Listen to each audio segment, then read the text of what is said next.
Hello, everyone. Welcome back to the Shuffle Music Reviews and Retrospectives from a Gracelessly Aging Millennial. My name's Keaton. All right, last week, U2 got in on the protest bandwagon and put out a protest EP of their own called Days of Ash. So, this is a 6-track, 24-minute project by Bono and the gang getting in on that anti-ice bandwagon, which is a fine bandwagon. Nothing wrong with that bandwagon. And the first song on here, American Obituary, is decent for what it is. Got a kind of pretty standard issue U2 sort of guitar, drum, and bass groove with typical, Bono lyric formations. And yeah, it's got a sort of post-chorus, sort of repeated, choral mantra outro at the end. That's, like most U2 nowadays, sort of attempting to be anthemic, coming off as a little more cringe than they think. But whatever. I mean, if you're a fan of the band, I think you'll like that song. It's a decent song. It's not bad. And that song, unlike most of the songs on this EP, actually does have a clear political message, and it's very clear what the song is about.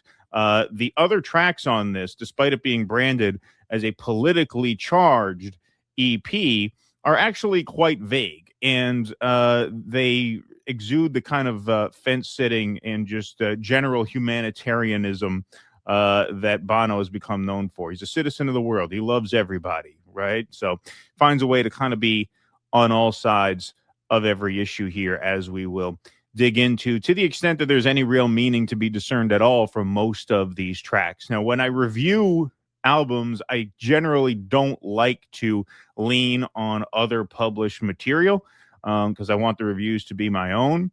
But in this case, I think it's important to read about these songs since, except for track one, it's very unclear what the rest of these songs are about. You kind of have to read the backstory in order to analyze them, quote unquote, in the way that they are, I guess, meant to be analyzed. So Rolling Stone magazine puts out this article: U2 surprise drop politically charged Days of Ash EP with 6 new songs. U2 have emerged from a long hiatus with a surprise 6-song EP, Days of Ash, available now, in which they address political flashpoints around the world, including ICE raids in the U.S., the Iranian uprisings, the war in Ukraine, and Israeli settlements in the West Bank. So see, this is what I'm talking about. All sides of everything. I love everybody. Peace on earth. Let's all get along. Aren't I great? Right? That's sort of the message that you get from this. And that's kind of what we've heard from Bono for decades now. The 6 songs: American Obituary, Tears of Things, Song of the Future, Wildpeace, One Life at a Time, and Yours Eternally, featuring Ed Sheeran and Taras Topalya, are on streaming platforms. They've also created lyric videos for each one. The EP kicks off with American Obituary, which is dedicated to Renee Good, who was killed by ICE officers in Minneapolis during a protest. Renee Good, born to die free, Bono sings, American mother of 3, 7th day, January, a bullet for each child you see. Again, that's typical U2. Nothing really wrong with that song. I mean, their style has sort of worn on me. But if you're a fan of the band, I think you'll like that song. It's decent. And like I said, that song is the most, as you could see from the lyrics I just read, the most direct and unapologetic, and has the most distinct point of view. And so it's for a good cause. It's a little cringy, especially toward the end, but I won't go too hard on that track since it takes a stand. And in my opinion, it takes the right one. Okay, fine. Now we go further. The Tears of Things takes its title from the 2025 Richard Rohr book, The Tears of Things, Prophetic Wisdom for an Age of Outrage. It's an imaginary conversation between Michelangelo and his statue David, reflecting the ongoing conflicts between Israel and Gaza. Quote, if you put a man into a cage and rattle it long enough, Bono sings, a man becomes the kind of rage that cannot be locked up. The tears of things, let the desert be unfrozen. Okay, I mean, I guess if you listen to this song 5 or 6 times and you really try and analyze it, I guess you could discern that meaning from it. I don't know why you would dig deeply into this song. On a surface, it's not really clear what he's getting at. Yes, it evokes certain metaphors, which I guess you can apply to Israel Gaza, but it's not, I would not say this is a song about the Israel Gaza war. Like if they released this as a single, this would not be as obvious as say the Springsteen song about ICE or the first track on this EP, which is about ICE. This is just kind of a song that can be interpreted to be about Israel Palestine, and I suppose it is in Bono's mind. But again, it's wishy-washy. It doesn't really address the issue head on. I wouldn't call this like a protest song or even necessarily a politically charged song. This is Bono being Bono. Okay. Song of the Future is a tribute to 16-year-old Iranian Serena Esmailzadeh, who was beaten to death by Iranian security forces after participating in the 2022 Women Life Freedom movement. Then they quote an interview Bono gave to another publication, which they reference in this article. Here we have a priestly class of men whose subjective interpretation of sacred text becomes a club to beat the heads in of anyone who disagree, Bono says. Okay. Now, of course, this death is a tragedy. You wouldn't necessarily know this song is about this person. He repeats her first name, Serena, in the chorus, and you kind of get a vague sense of what he's talking about. But it's not an overtly political song, and to the extent that it has politics, it seems to function more as Iranian regime change propaganda than anything else in this moment. Again, you release this as a surprise release right now because of the political urgency of the times. Do you really think this week is the week you want to be doing Iranian regime change propaganda as the war drums are beating louder and louder with each passing hour as we approach what could very, very well turn into the kind of quagmire that Iraq was and that Vietnam was? That doesn't seem like a very good message to be sending right now. So this is, again, an example of a song whose meaning is not immediately discernible from listening to it. But in this case, to the extent it has politics, I think it functions as war propaganda during a run up to war. So this song, I think, does more harm than good, to be honest. Wildpeace is a poem but it doesn't do any harm because no one really knows what it is and no one cares. So that's the good news. Wildpeace is a poem by Israeli poet Yehuda Amishai, read by Nigerian artist Adiola Faihun, set to music, written and arranged by producer Jackknife Lee. Okay, so if this is not a product of Bono brain, I don't know what is. So a poem by an Israeli poet, read by an African artist. So I guess this is an Israeli peace activist written that gets recited by an African. Bono says it cuts right through me and somehow suggests other conflicts on the African continent just by the lily of her achingly beautiful voice. This is about a minute long. Take that for what it is. That is, again, Bono being Bono for sure.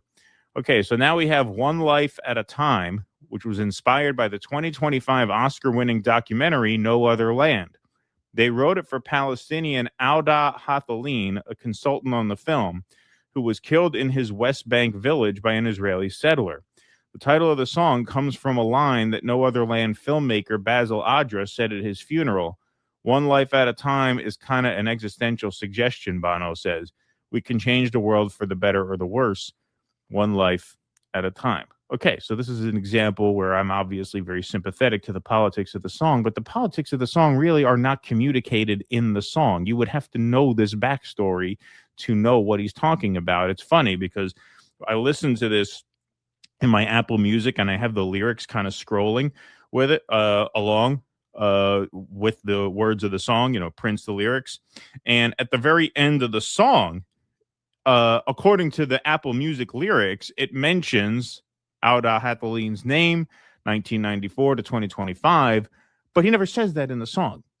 He doesn't actually say the person's name in the song. So if you're just listening to it, it's not really clear what he's talking about. This whole backstory does not present itself in the actual material. Again, you'd have to like study the EP to really get a sense of what he's talking about. So this message here, which I think is a very good one, obviously I'm sympathetic to it, is really not communicated in the song itself. So again, it strikes me as a kind of like fence sitting. It's wishy washy. Like, yeah, you're going there, but you're not really going there, because only people who care enough about this to either review it for a YouTube channel like I am, or I guess if you're a diehard U2 fan and you really study his every word, you wouldn't really know what that song is about. So to the extent it's a net positive, it's kind of a wasted opportunity. Okay. Wildpeace did that one already. Sorry. Days of Ash wraps up with Yours Eternally, which features guest appearances by Ed Sheeran and Ukrainian singer Taras Tapalya, whom Edge and Bono met when they traveled to Ukraine shortly after the Russian invasion. The lyrics began as a letter to him. Okay, so now you have obviously Ukraine war propaganda. So talk about a mixed bag here. You have an anti-ICE protest song. You have a protest song about the murder of a Palestinian in the West Bank. Okay, those are both, at least based in their efforts. Then you have Iranian regime change propaganda. Then you have Ukraine war propaganda. Then you have a poem by an Israeli poet read by an African artist, which is just kind of a general call for peace, kind of means essentially nothing. So you package all of this together, and then you have the one song about Michelangelo and David as this metaphor for conflict in the Middle East. Yeah, I'm sorry. This is not really helpful. It's not helpful. I'm going to be generous here and go 2 stars, just because there are a couple songs in here that I feel like I guess are for a good cause. But even I'm sorry, like at this point, U2 is a liability for any good cause that they try and attach themselves to, because Bono is just so douchey in his presentation, and he's even hypocritical in his stances. I mean, it took him a couple years before he said a word about Gaza, and now he's writing songs about Israel Palestine that don't really address the subject matter head on. You have to dig and research about them to figure out what the hell they're about. The first song, American Obituary, is like good for what it is. It's good on its own terms. So, okay, fine. And then you have the song about the West Bank. Okay, fine. Luckily, the other stuff kind of cancels itself out, right? You have the pro-war propaganda songs, and then you have the sort of more anti-war songs.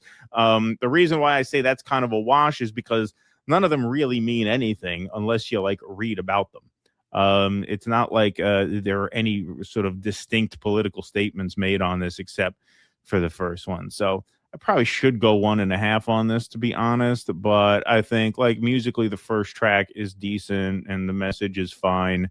And so I guess I can go 2 stars on it. I'm not really sure why. It's between the 1.5 to 2 star territory. So not recommended. Does more harm than good. If Bono really wants to rally America against these ICE policies, the best thing he could do would be to join ICE. And if he wants Americans to rally against the Israeli occupation of the West Bank, the best thing he could do for that cause would be to join the IDF. Because where Bono goes, I feel like most people go the other way. So he'd probably be better off doing that if he really wanted to make a difference.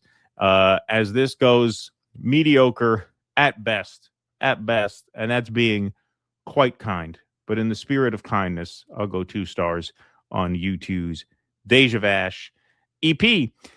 Tell us what you think of the EP if you listen to it. If I know I gave it a great recommendation. I'm sure you guys are running to check this one out.